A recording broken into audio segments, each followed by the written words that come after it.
My name is Perica. I'm the co-founder of the 57 Hours platform.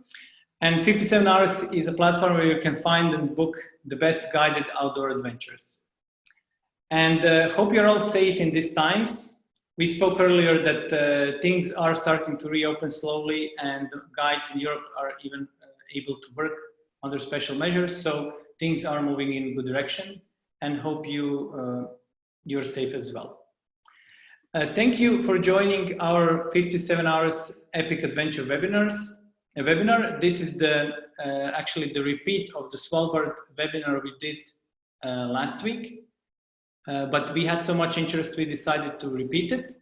So it will be a story about sailing and skiing trip to what we say the edge of the world, or like the northernmost inhabited city in the Svalbard archipelago near the Arctic. Our host of the day is both, I would say, a great guy and a great guide. IFMJ certified mountain guide Rob Coppolillo, originally from Colorado and now living in Chamonix. He's been guiding for 25 years, has written books on guiding, traveled and guided all over the globe, and he will take us through his 2019 adventure in Svalbard. After some 30 to 40 minutes of this presentation, we'll have a live Q&A session with Rob.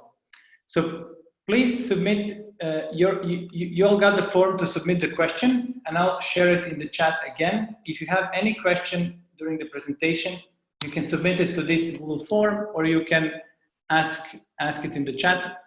We'll try to answer everything.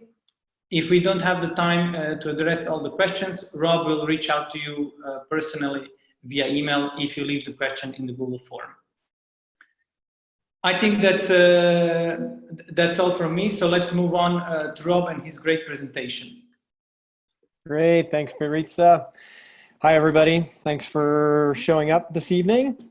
Psyched to see everybody. I hope everybody's families and everyone's healthy. I am in Chamonix, France, so a little bit west of where Perica is sitting in the office. And so I'm 8 hours ahead of Boulder, Colorado, where I used to live.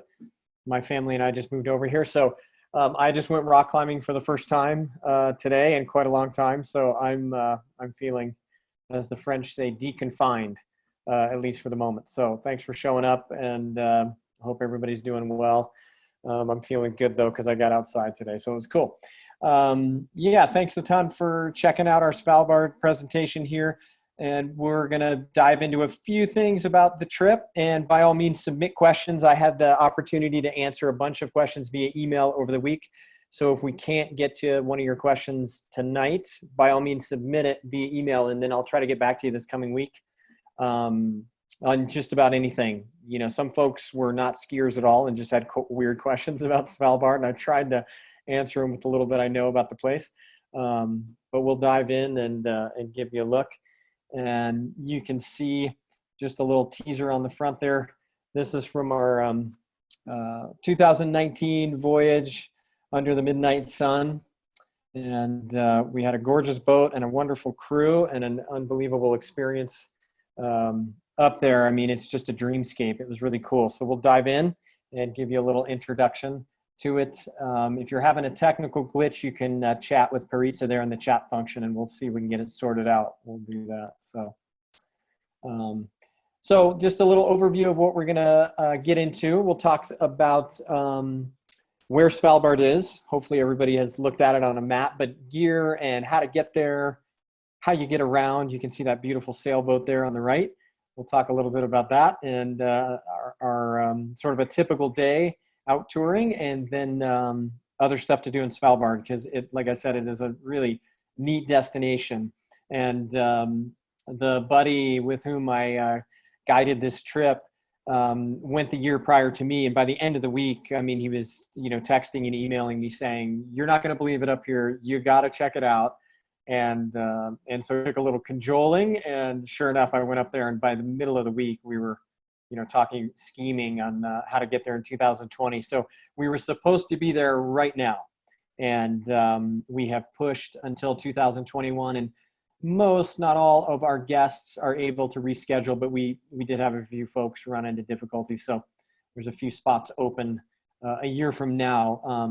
But luckily, most of our guests were psyched and could make it. So we'll dive in here. So I will, here's a gorgeous photo that I'll give you a little context of here in a second, but I'll give you just a quick background. That's me, and with my fancy little guide badge on there. And I grew up in Colorado mostly, so I grew up skiing luckily, and learned to rock climb in high school, and just turned 50 and started guiding in my early 30s. And so this is what I'm doing these days. And over the years, I have built up a bunch of fun partnerships, and I work with Rab Apparel, or have been in North America. I don't know if I'm going to convince the English over here to keep working with me, but I'll do my best. And then over the past few years, as 57 Hours got going, I met the crew, Peritza and Carmen and Victor, and had a little bit to do with the development of the app, but it was really me just sort of cheering from the sidelines as they first built the app, and then we got to look at the beta version, and now they've debuted all these new functions and trips, and they're all over the world now with different sports and everything. So it's been really cool. And I got to do a Canadian trip with the same gentleman with whom I did the Svalbard trip last year. He and I were guiding together, but the 57 Hours founders, Carmen and Victor, two of the founding members, made it up there. So I'm trying to get Peritza to come on a climbing trip or something pretty soon over here in France. So we'll see if we can do that. It's going to happen soon. Yeah. So this may be the summer. We're all going to be slow. So my other gig is as a journalist. I'm a writer as well. And there's a book I co-authored, came out in 2017. And the next book is coming out, I hope, this fall. The publishers have been shut down, but you can see a little mock-up of the cover in the lower left there, but we are deleting that photo, and the cover of the book should be my buddy Minna here skiing. This is on the Italian side of Mont Blanc, but she is a phenomenal skier, as you can see.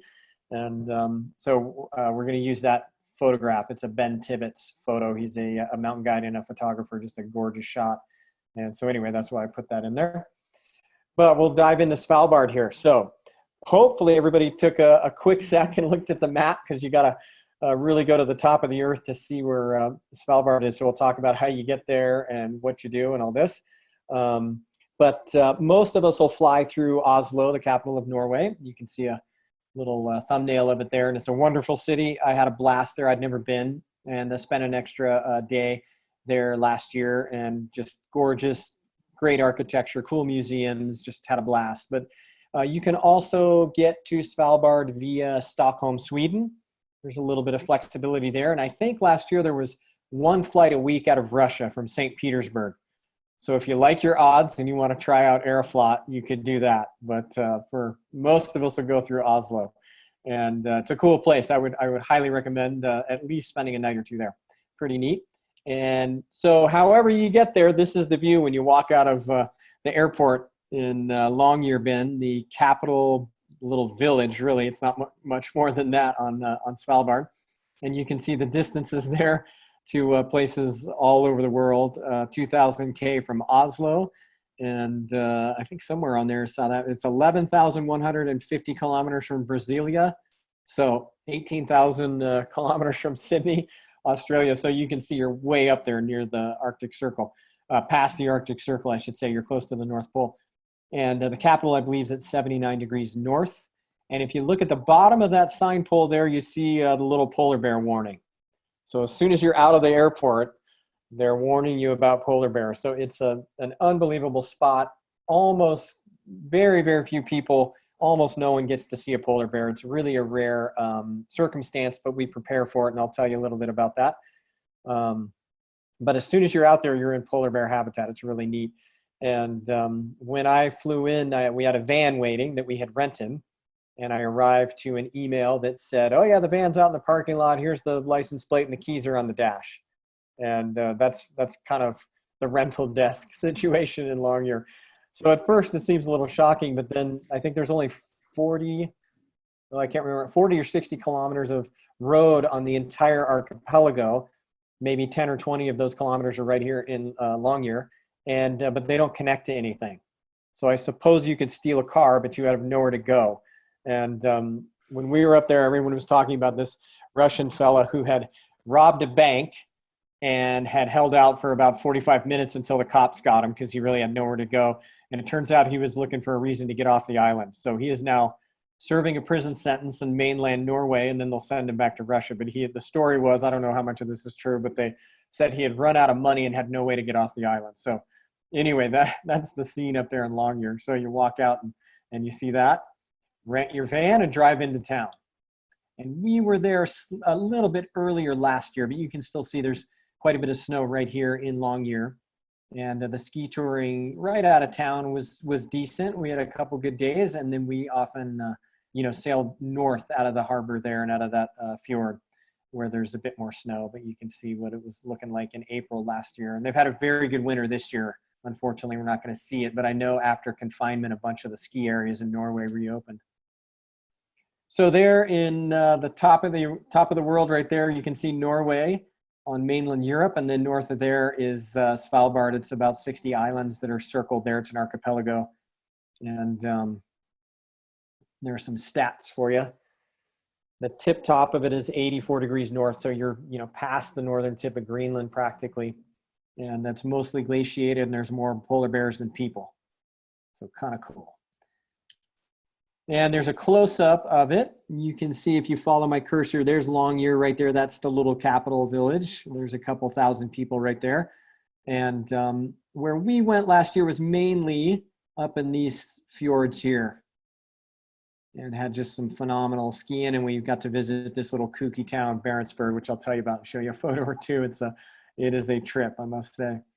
So that's basically getting there, where it is, and you can get a little sense of the extent of the islands there.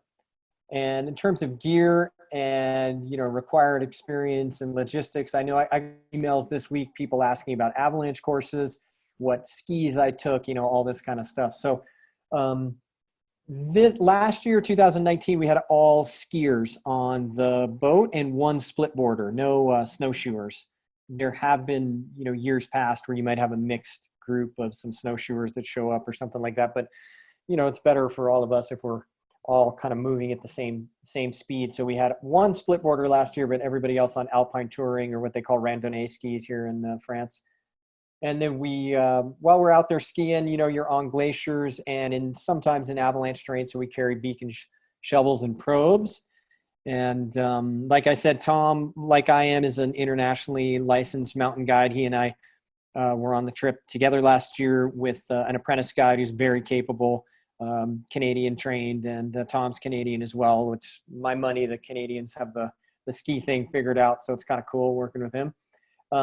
But so we can talk a little bit about the avalanche conditions up there. But we're on glaciers a little bit as well. So you see my buddy on the left there, Cooper, is skiing in a harness. And, in general, we just avoid crevasses and try not to have ropes out or anything like that.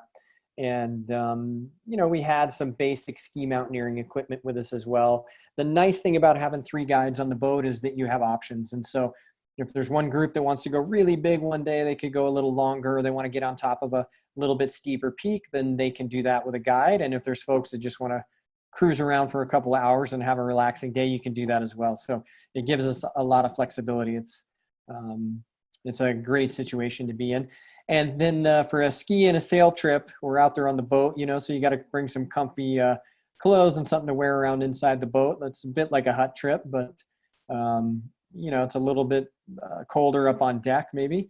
And earplugs, I always recommend earplugs and a big warm jacket. And last year, I don't think it got below maybe -5°C, maybe -6. But it's really, really humid. And so it feels colder than it is. And this time of year, there is no darkness. The sun's up for 24 hours. So you can, I went over the gear list with a gent who is supposed to come this year. He's luckily going to come next year. And on his gear list, he had a headlamp. And I said, Dan, you can probably ditch the headlamp. And he said, no, anytime I ski, I like to have a headlamp in my pack. And I said, well, yeah, but you're probably not going to need it up there. And he said, well, I just like to be prepared. And I said, well, remember the sun doesn't set. And he started laughing and said, oh, yeah. And, I had the exact same experience last year. It was a surprise to wake up at 3 a.m. and see the sun, sneaking around the blinds in the hotel. So that's a bit of a basic gear list. We can talk a little bit more about that stuff.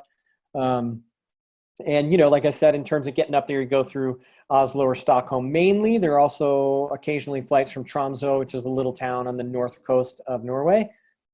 And luckily, most of our guests this year had trip insurance. And so anybody that had, you know, couldn't delay the trip for a year, I have a couple folks that are working through that process right now. So we always encourage trip insurance on these bigger, sort of more adventurous trips.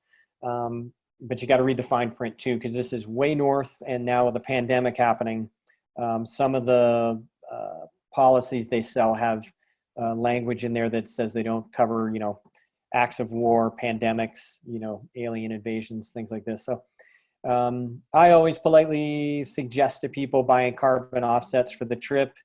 It's an imperfect solution for all of us that love to jet around and travel too much and do all that sort of thing. But I do it for my business every year.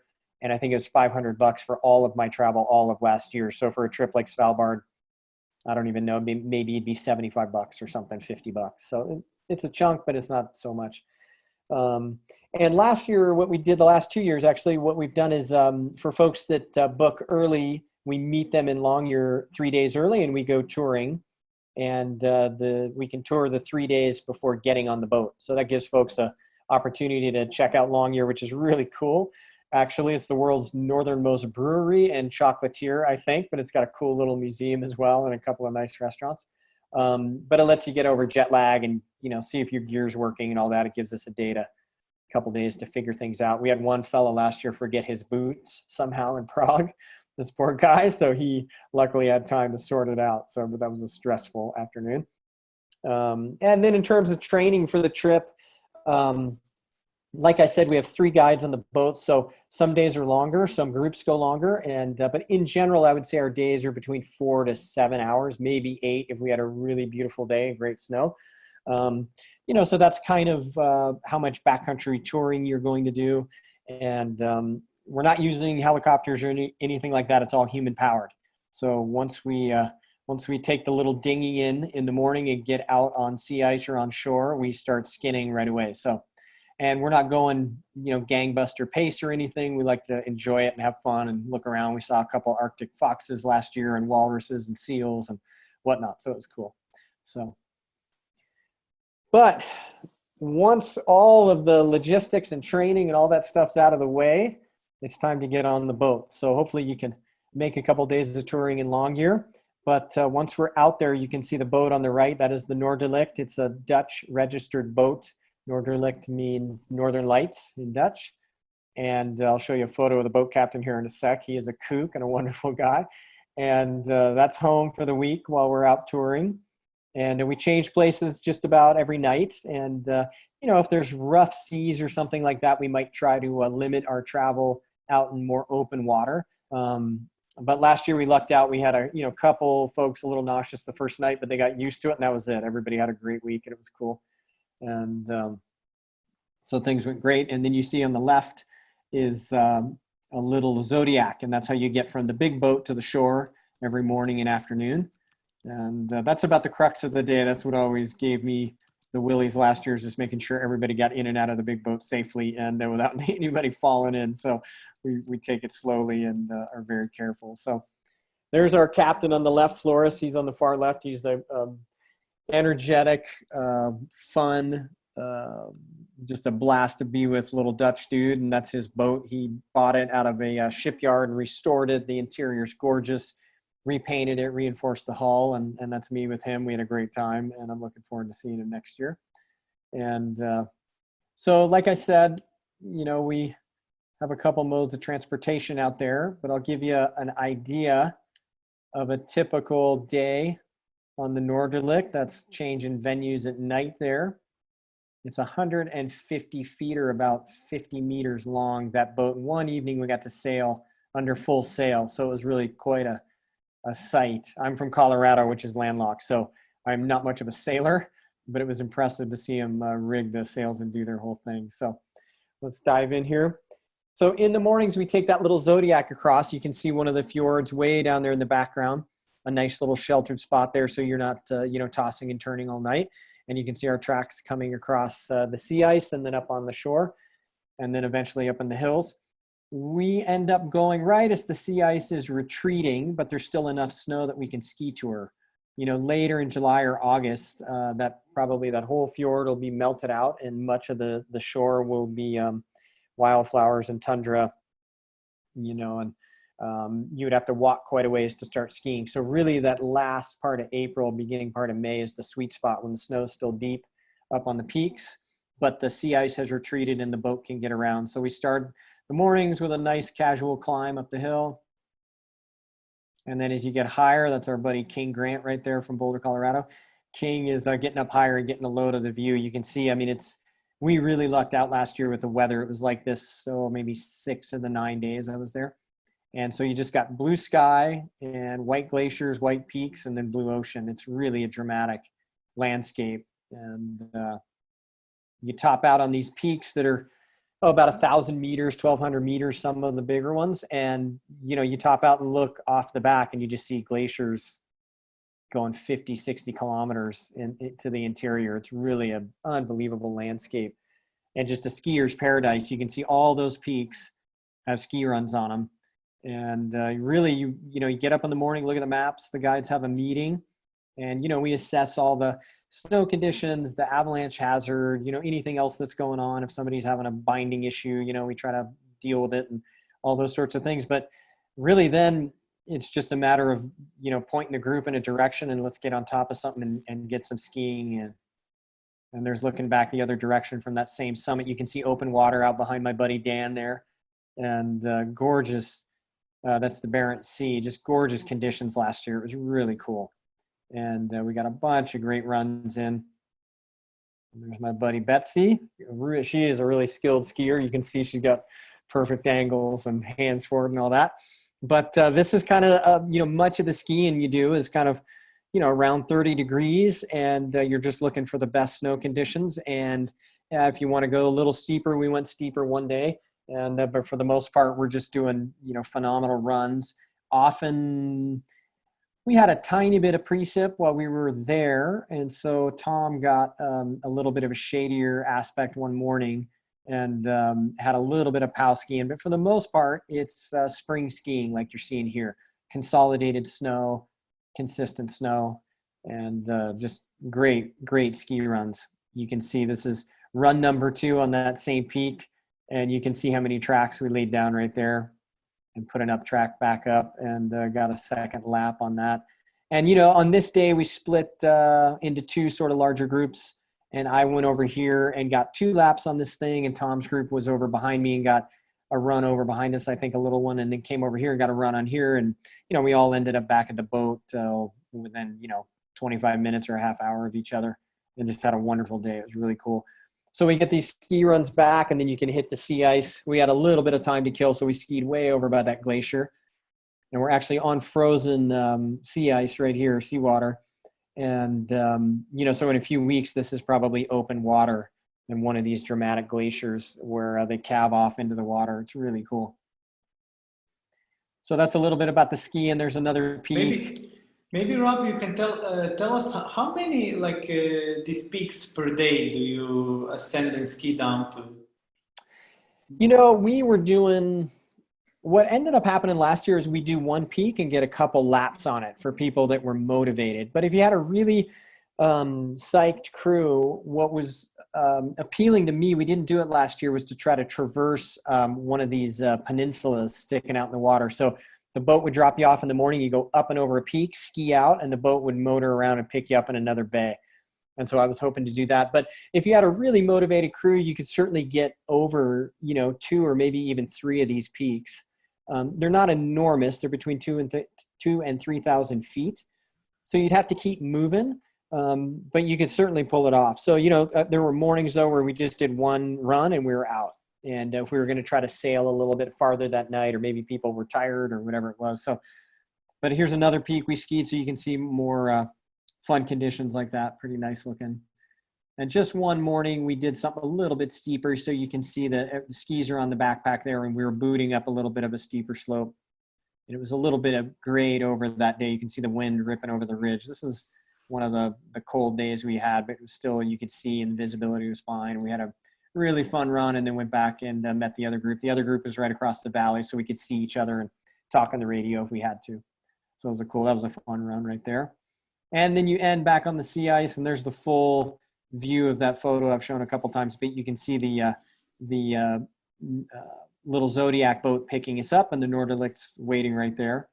And then there's a chef on board, and he had us, do a snack in the afternoon, and then we'd have a sit down dinner at about 7:00, and we had salmon and steak. And I mean, it was like, I think I probably gained weight by the end of the week. It was really cool.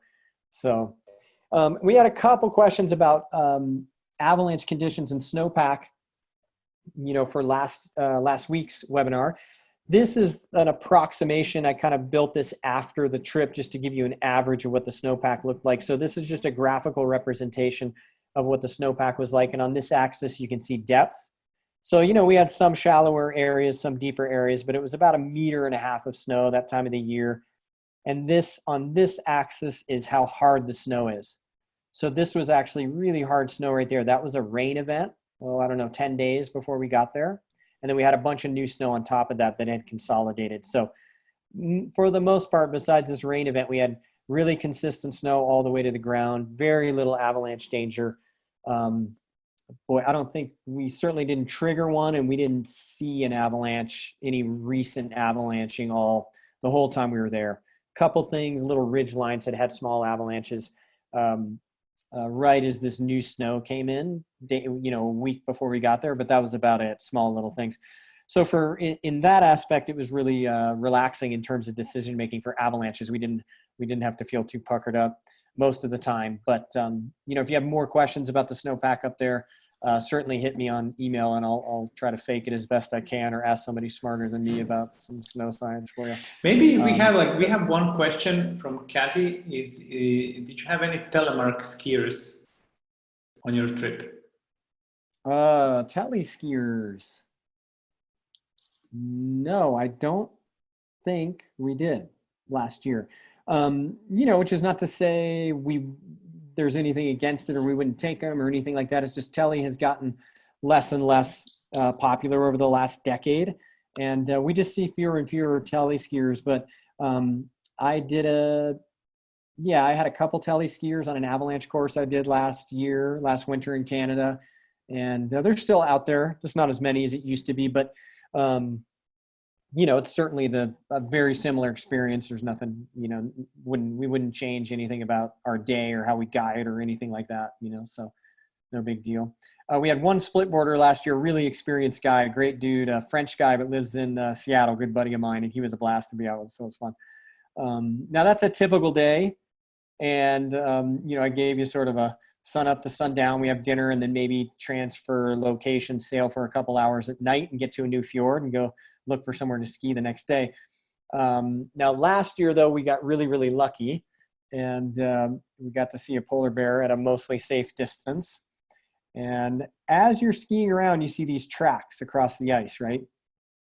And the polar bears are mostly along the coast. Occasionally they'll, transition from one side of a peninsula or something to another, but you see most of these tracks as the bears are wandering around sniffing things out, and they're going between seal holes. They feed mainly on ring seals and bearded seals. And from way up on the peaks, often you can see these tracks going back and forth, and these bears just sort of lumber around hoping to catch a lazy seal out. But you see these tracks, and it's a really, really rare occurrence to see a bear. And I think our boat captain had been up there for several weeks already working, and I think they had seen one bear that spring. But it's a really rare occasion, and it's one of those things that you're prepared for and you might talk about, but it's really unlikely you're going to see them. So we sort of all had low expectations. That said, polar bears are at the top of the food chain, and they're not scared of very much, and occasionally they get curious. So we do take precautions. So the guides carry high-powered rifles. And so in prep for that, I kind of reviewed my hunter safety stuff. I'm not much of a hunter, and I had a friend who was in the Marine Corps who was actually a sniper. So I went out with him, and he critiqued my shooting and did all this kind of stuff. And then I showed up in Svalbard ready to go. But when you get there, they want to see that you can handle a firearm safely, obviously. And so there's a little bit of the boat company we work with has you go out to the shooting range and do a little bit of a gun safety sort of course or whatever. They just check you out, make sure you're not a kook. And so in preparation for this, my buddy Tom, who had been up there, my co-guide, told me, okay, you're going to go out to the shooting range with this ex-military guy named Pavel from Russia. And Pavel's no joke, okay? So he said he's going to want to see you handle the gun, no messing around. I said, great, whatever. And he said he's going to make you shoot quite a few rounds. And so your shoulder's going to get sore unless you wear one of these pads on your shoulder. So my buddy Tom, the generous gent that he is, leaves me this shoulder pad. And he said, whatever you do, put it on underneath all your clothes. Otherwise, this Pavel guy is going to heckle the daylights out of you for looking like a sissy. So there's me in the hotel, putting on the shoulder pad. I took this photo and then, texted it to Tom and said, hey man, I'm getting ready to go do my gun course with the Russian. So you put this pad on, and I'm like a tree hugger from Boulder, Colorado, right? So, I was assuming this, rifle was going to, damage my shoulder or whatever. So I took all these precautions. I got all ready to go. And I went out and saw Pavel at the gun range. So, there's me with the gun on my backpack. So you can see we're not messing around here. So, this is what they expect of you. So, I had to go do this whole rigmarole. There's a footprint of a bear. That's my glove. So that's whatever it is, a men's size medium. And so I went out. Maybe you can just mention to people, you as a guide, you have to have a rifle. So yeah, just to not miss some confusion, it's obligatory to go out with rifle in case of a bear encounter. So it's not that you guys do it because you want it or you want to shoot bears, because we had some questions from people previously. So it's actually required by law if you go outside of the city, right, to carry a firearm, and you have to be equipped to do it. Yeah, and so by law, I have to do it. Tom has to do it. The boat captain has a gun on board. But it's like one of these things, you're just, probably never going to see a bear. I'll probably never see a bear again in my life. But you can see the size of that footprint. Obviously, it's a big animal. And so we take the precautions, and that was it. And, I assumed we weren't going to see any bears out there. We saw a couple tracks, which was exciting, and all this kind of stuff. But as we're coming back to the shore, we're about, 2 kilometers from the shore, and my radio crackles to life. I had radioed Flores and said, hey, we're coming back down to shore, get the snacks ready. We'll meet you over where we dropped off this morning. See you in, half an hour. Well, a few minutes later, I get a radio transmission. Hey, Robert, this is Flores. I have some news. And I said, okay, what's going on? And he said, there is a bear precisely where I dropped you this morning. And so you can see our tracks over there. And this polar bear had wandered in and was sniffing around doing all this. So at this point, we're a couple kilometers away. Okay. So, I thought, all right, this is exciting and cool, but let's, we'll reroute here. And we sort of agreed on where we were going to do a new pickup and all this kind of stuff. So we started heading off away from the bear. It's also a law there on Svalbard that you need to stay a kilometer from wildlife. So, which we're all happy to do. We don't want to disturb the bears. I sure as heck don't want to ever have to shoot at a bear, shoot a bear, anything like that. So we were happy to sort of reroute and move a little bit further away. There's another little image of him. And so we went, I was going to have some video start there, but I'll show you just a couple seconds of video. This is from my iPhone.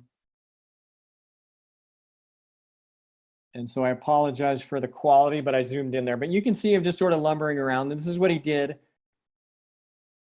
We're back on the boat now. You obviously know I survived. So anyway, he just lumbered around like that. I've read up a little bit about him. Grizzly bears will often charge to try to spook people away. And if they're nervous or things like this, or they'll charge and kill prey. Polar bears tend to amble around a little bit more.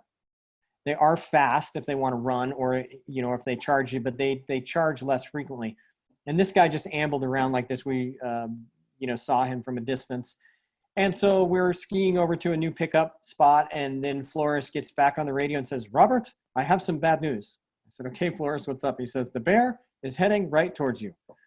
So Flores is up on the boat deck just offshore, and he can see the bear and he can see me, but I can't quite see the bear yet. So he says, the bear is coming right at you. I said, okay. So we got our, little gang in a group and all this, and Flores checked back in and said, the bear's still coming at you. So now the bear's getting towards a kilometer away. And so, I had that backpack on with the rifle. So I take the backpack off and it's sitting there. We also carry a flare gun, which is, like you've seen these flares you can shoot. It's like a glorified bottle rocket, really, but it's supposed to spook the bear, and it's loud and it bangs and it's flashing or whatever. So anyway, this is the bear is now under a kilometer and heading right for us. So in these situations, we often imagine how we're going to act, but as you guys all know, we often don't quite act that same way. So that's me. There's my Photoshop skills right there. So as the bear gets down to about, I don't know what he was, 350 meters away, Flores is starting to sound a little nervous. And so I turned to my friend Cooper, who was on the trip. There's Cooper. He's a great skier, great buddy of mine. But Cooper is an avid hunter. Elk, deer, moose, antelope, everything. And I confess, I looked at him, I said, Cooper, you're going to take the rifle. You got a way better chance of hitting a bear with it if you had to. And, I handed him the gun, and I took the flare gun, and we sat there. And then luckily the bear must have caught wind of us or lost interest or whatever he did, but he turned around and he walked the other direction. And so Flores got back on the radio and said, Robert, the bear is now walking away from you. And I said, Flores, that's great news. And so we booked over to the shore and got on the little Zodiac and got on the boat. And my buddy Tom's group is a little bit, I think they were behind us that day, and we radioed them and said, hey, there's a bear down here, but if you guys come way over where we were. So we all got on the boat and had an hour or so watching this guy wander around. And then he came over to our tracks from the afternoon and sniffed those. And it was just an absolutely magical experience. He got in the water and swam around for a little bit, and did his thing. And it was just so cool to watch him in his habitat, not have any problems. And, it was just an unbelievable experience for everybody. And the boat captain was really jazzed. And Tom and I had never seen a bear like that, a polar bear. And it was really, really cool. So, and that was sort of the setting we were in. And then we watched him for about an hour, and then we motored over to a new fjord and got set for a day of skiing the following day. So it was pretty neat. So just a couple more photos from the trip.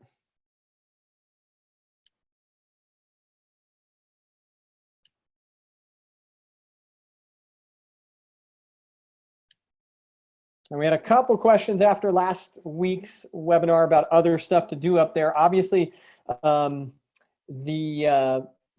time of year, we go up there, end of April into May. But people are up in Longyearbyen all year round. There are research stations there, but then in town, there are people just living there, doing their thing. We talked a little bit about maybe next year or the year after, trying to add on some days, a different trip up in the Lingen Alps, which is the north coast of Norway. There's a beautiful lodge there called Lingen Experience. This is just a snapshot of her lodge. And we've talked about working up in Lingen. You fly into Tromsø for that. There's a little village called Alta out there, but there's huts in the mountains, things like that. And this is my buddy Pavel on a ski traverse way back when. This is almost 15 years ago, I think, where he traversed from Longyearbyen over to a Polish research station. You could do that towing a sled. That's the slightly more rustic option. You're not staying on a beautiful yacht or in the base camp hotel in Longyearbyen, which is pretty deluxe, where we crashed there. That's an option as well. This is maybe Rob, sorry for interrupting, but if we can go back a slide, maybe that's a good point to tell, like the difference between going out alone on an adventure as this versus going out with a guide who basically takes care of the difficulties of the trip, if we can say. Yeah, so to do a ski trip up there solo, you would really have to put a lot of effort and prep into it and be pretty darn experienced. Pavel, my friend, is also an internationally licensed mountain guide, and is a real accomplished alpinist and skier. But you could go up there and ski on your own. There is an avalanche bulletin for much of the year. in Norway, and right about the time we get there, they quit issuing daily bulletins. So you'd want to have some experience managing avalanche terrain, managing, what can be a pretty harsh environment, things like that. And as guides, that's what we do is manage, we manage hazards. That's everything from getting in and out of the boat to avalanche hazard to polar bears, or just where we ski, how we ski, things like that. But you could go up there and figure out some skiing on your own. And I got some questions about that from folks. And, people definitely do it. There's a bunch of backcountry skiers that live there right in Longyearbyen and go skiing and sled skiing, snowmobile skiing, things like that. So, it's pretty cool. There are these really, this is one of the highlights of the trip last year. That's Tom right there. That's kind of a typical photo of Tom Wolfe. He's a pretty laid back, cool dude. And that's often how you interact with him skiing. He's smiling and having a good time. And then our friends Joe and Margaret over there. You can see the two women in the background there. They're standing on coal dust. That's why it's so dark. This is a semi-abandoned Russian coal mining town called Barentsburg. And the Russians and anybody who signed the Treaty of Svalbard in 1930, they have a right to go up there and extract natural resources. So that could be coal, that could be whaling, that could be, any number of things. But this is a coal mining town that was, I think, built mainly in the late 50s and early 60s, and it has been largely abandoned, but the Russians aren't cleaning it up and mitigating it and shutting it down. So they keep a skeleton crew going there, and they must mine, I don't know, 2 wheelbarrows fulls of coal a day. And we walked right by the mine, and I didn't see a human out there. And most of these buildings are, going on 60 years old now.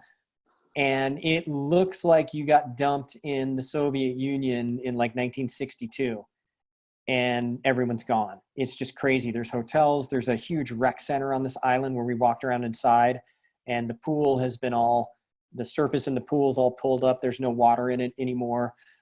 This evening, Tom was going skiing with a bunch of folks, and I was going to this bar that was reported to have a skiers festival there.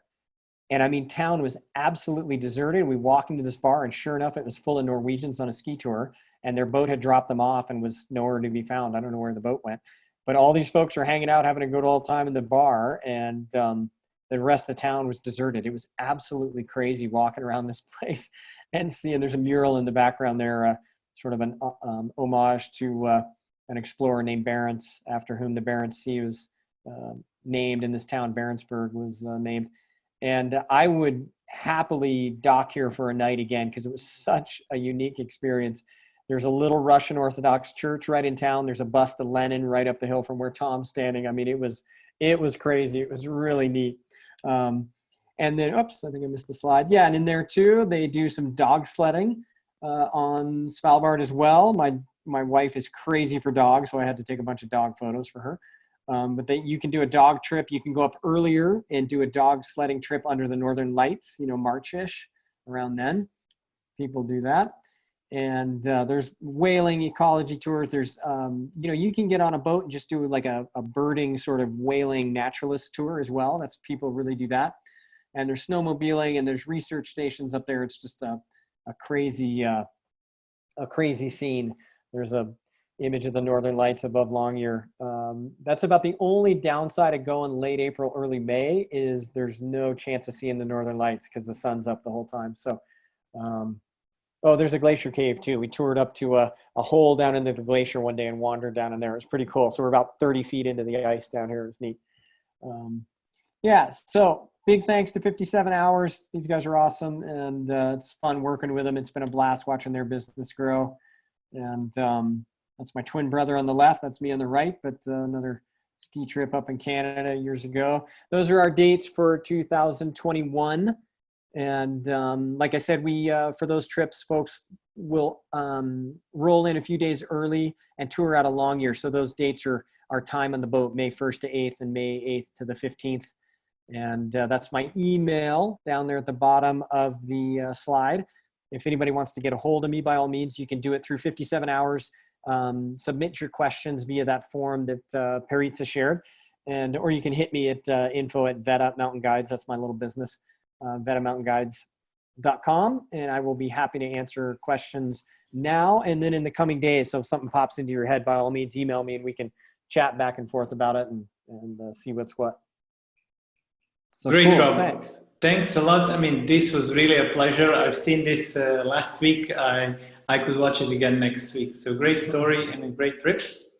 To everyone, we'll start the live Q&A session, but just to mention, we had a few questions as well. So this webinar is being recorded and the recording will be uploaded to YouTube and the link will be sent to everyone tomorrow. You will also get direct contacts to Rob, and you will see more details about the adventure Rob is taking in 2021. So everything you want to see again will be available.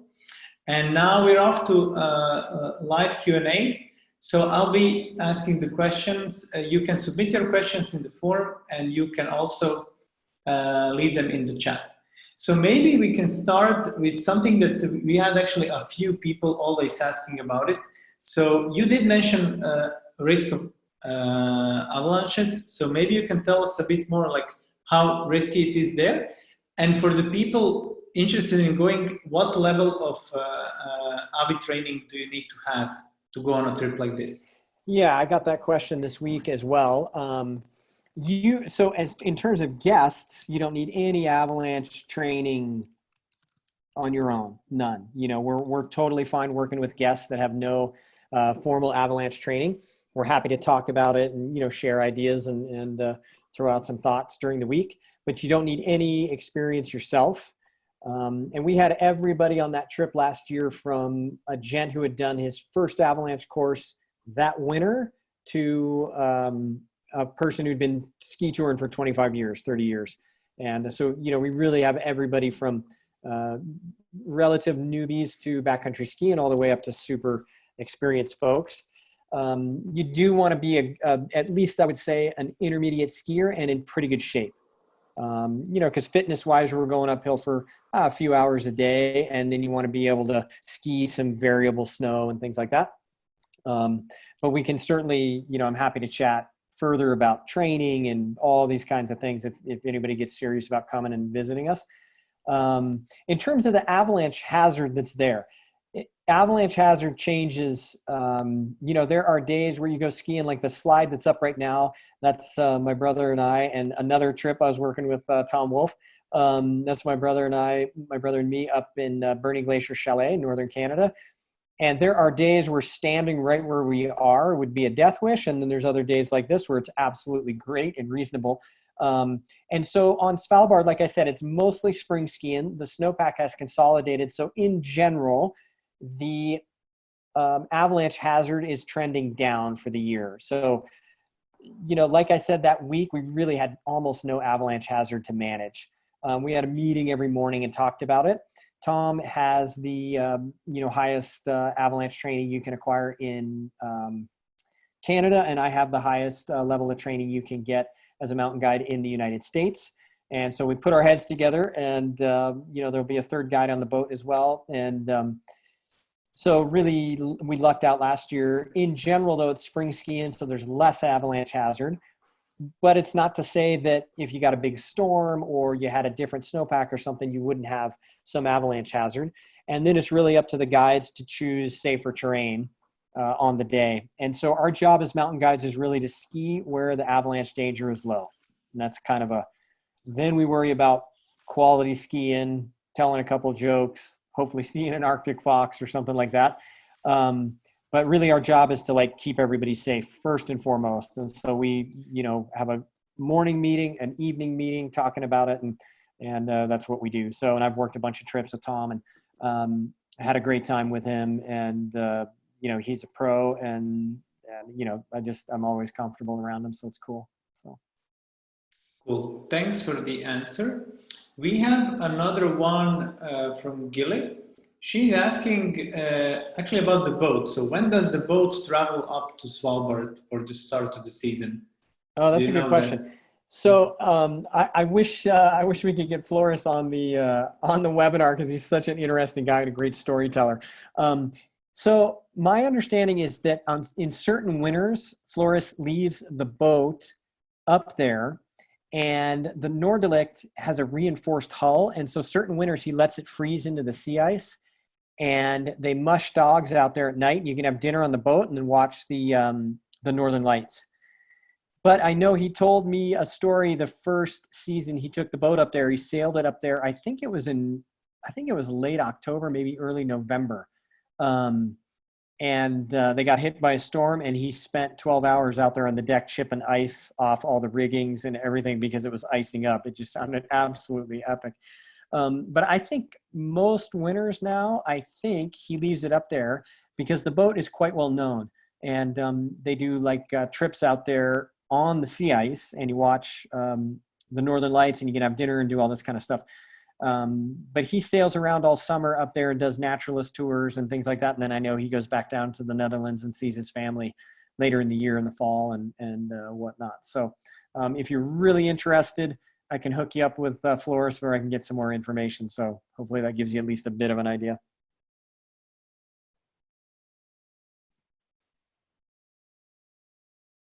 Thanks, Rob. I didn't know that the boat can stay there during the winter, so that's actually quite cool as well. Yeah, it's neat.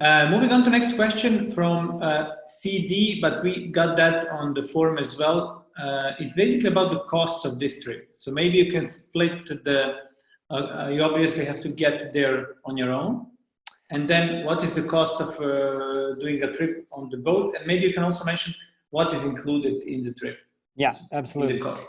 So last year, I think from Denver, Colorado, where I was living, I spent, I got a very good ticket. I think I spent $1,100 to get from Denver to Oslo, and then from Oslo to Longyear, and back down to Oslo, and then back to Denver. So the flight was, for a European flight from the States, it was pretty reasonable. And then once you're there, I'll give you the price in dollars, and then barring crazy weirdness with currencies and all this kind of stuff, it's $6,240 US. I'll let everybody convert that to pounds and euros and kroner and everything else. And that includes, like I said, people who book early, that includes a couple nights in Longyear at the Base Camp Hotel, which is this great, beautiful, clean, warm, cozy, cool, kind of all woodwork hotel right in town. It's neat. And breakfast at the hotel, and then 3 days of touring with the guides, right in and out of Longyear, and which is kind of cool. We had a blast doing that. You got to climb down on the glacier and see some stuff around town. And then on that third day in the afternoon, we get on the boat. So once you're on the boat, there's a chef, the guides, the boat, the whole bit. And that price covers the 3 days touring in Longyear, the couple nights at the hotel, and then all the time in the boat, the chef, the boat crew, all of us, the guides. And then we get you back to the harbor, spend the night on the boat one last time, and then most people fly out that next morning. So that's what it includes. Thanks, Rob. I hope we answered everything, but if there is more questions, on the, you will be able to see the details on the website, and again, reach out to Rob. Next, and actually this maybe draws into the pre-trip, is we got a question about the day trips you can do in Longyear from Rick. Yeah, there's a bunch of stuff. So there's day trips, ski touring, obviously. We had a question last time about kite skiing, and this Italian guy that I met last year, Mirko, was like an avid kite skier. But you see there's some really flat-topped mountains there and some long expanses of like river valleys and sea ice. So the kite skiing looks like it's awesome. I don't know anything about it, but that looks cool. You can do dog sledding. You can do a day trip on a boat, whether you want to go. We saw whales at a distance, and I think we saw belugas and one other kind, and I'm blanking. And later in the season, I would imagine there are day sort of naturalist tours as well, birding and then getting out on the tundra. And, you know, if there's enough snowpack, you can do those dog sled tours. There's hiking right around there. There is a delineated area on the map, inside of which it's mostly just town where you do not need a gun. But to leave that, you're expected to carry a firearm just because there are bears. So So then you're looking at like a guided trip, and the guide's responsible for that kind of stuff and whatnot. But there's plenty of stuff to do. There's a really cool Arctic museum in Longyear. You can get over to Barentsburg and check out that Russian coal mining town, which is a totally kooky, fun thing to do. I would highly recommend it. And then you can just hang in Longyear. There's good pizza, good seafood, obviously. You can try reindeer meat, all that stuff. So it's pretty cool. Cool. Thanks, Rob, for this. We got a few more. Actually, this is for me, an interesting question. So from Brian. So he's asking, how does the 24/7 daylight affect the snow and the timing of snow conditions and all that? Yeah, very good question, right? So the sun, you don't get this super hard nighttime freeze like you do, down in Colorado or Wyoming or somewhere, where you're getting the nice long freeze at night. So the sun circles you in the sky, and it definitely ends up a bit lower in the sky, a little bit. But really what it does, middle of the night, but really what it does is it just changes aspect. And so the whole time we were there, did we have any days? Maybe it got up to +1 Celsius. So let's say it ranged between 22 Fahrenheit and 34.5 Fahrenheit, so around 0°C down to about maybe -5. So you don't get these big temperature swings. So if you're a snow science person, you're getting a little bit less of that diurnal faceting. If that doesn't mean anything to you, congratulations. You haven't wasted your life doing avalanche courses. But, certainly on the boat, we could talk more about that. But you are getting less of an overnight hard freeze. So, the big wild card in these places is climate change, right? And so I'm in the French Alps right now, and the glaciers are retreating. So really the enemy up there would be a rain event, something like that. Luckily, you're at 80 degrees north. So, that's a pretty rare thing. But, I grew up in Colorado and never skied in the rain. And now it seems like we get rain a couple times a winter there, midwinter, which is such a bummer. But, having 24 hours of daylight, you don't get that big diurnal swing in temperatures and solar radiation input. So you get a little bit less of that type of faceting. As the sun comes around and in the morning, you're skiing some of those, southeast, east aspects and things like that, but they've really had more or less sun on them for 24 hours. It's not like they ever go truly in the shade, completely in the shade for that long. Little pockets of terrain will or whatever. But, so if there's a due south facing aspect and it's a little steeper, maybe it had shade for a few hours or something. But you're not really, so you're chasing corn snow, but it's not quite as dramatic as like a Colorado spring cycle where it's bulletproof and then the sun comes up and 2 hours later it's perfect corn skiing. So that was my experience last year. We'll see what happens next year or whatever. So hopefully that answers a bit of your question. If you got more, hit me and I'll do some Googling with you and we can read some articles online about, like a pure Arctic snowpack or whatever. So, but the elevation's really low too and the humidity is high. So, you're not up, more than 1,200 meters or so where we're skiing. And it's really humid as well. So, that slows down your faceting and stuff like that too. So. Cool. We are at the full hour, but we have 2-3 more questions. So Rob, I think we can answer everything.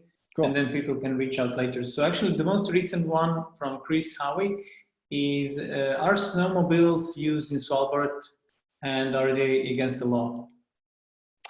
Snowmobiles are definitely used in Svalbard. If I could dig around I'm not going to dig around my computer and bore the daylights out of you, but I have a couple photos of Longyear. I mean, it seems like there's as many snowmobiles sitting around Longyear as there are people. So when we were there, the streets in Longyear had melted out. So they were gravel. So people were driving. But much of the winter, people are racing around town on snow machines. And my understanding was you can take snow machines way out of town, way out onto the glaciers and things like this. And again, there are regulations about carrying a firearm outside of the, the safe zone around Longyear. And you can't be out there harassing wildlife or anything like that. But snow machines are definitely legal.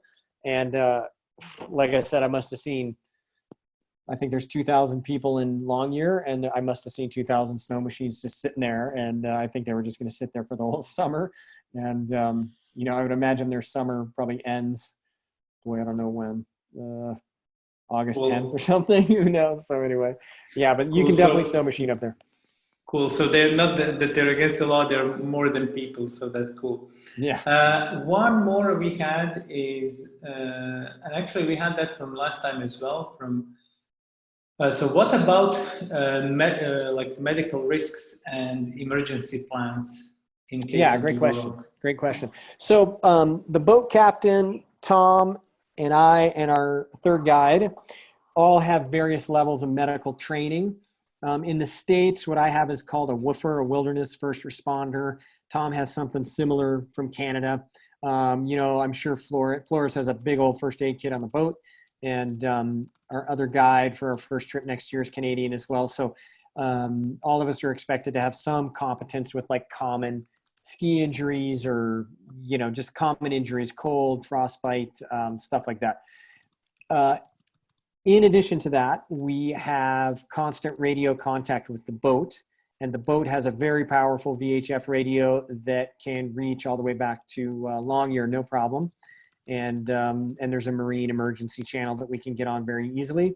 We also have a satellite communication device with us, and so that would be easy to get a call out. The Norwegians also have a helipad out towards Barentsburg where they can run rescue missions with a fully modern helicopter response team. So they have a SAR capability and a medical professional on the helicopter. So, the clinic, it's like a small hospital there in Longyear. You would not want to go to for some, rare, Amazonian tapeworm or something like that. But it's a little clinic there that can handle certain medical situations. And then, if you had something that was really serious, they would fly you to Tromsø, I'm assuming, and get you down there. But so we have really quick communication with outside resources in addition to our own, pretty basic, but, sort of first aid, advanced first aid type stuff with the guides. So. Great, Rob. Thanks. We have, I think that's our last question. And if I missed it, hit me up on the chat. But we have a question about the possibility of visiting the global seed vault in Svalbard. So for those cool. Yeah, very cool question. So it just so happens that the shooting range where I had to do the rifle test is right next to the International Seed Vault. So the seed vault is a few kilometers out of town. You could definitely go up there. I drove past the entrance, and it's really an entrance on a hillside, and then it's been dug back into this, it's not a mountain by any means, but it's a little foothill right out of Longyear. And for those of you who have not heard about it, if you Google International Seed Vault, you'll get a really cool bunch of pages about it, I'm sure.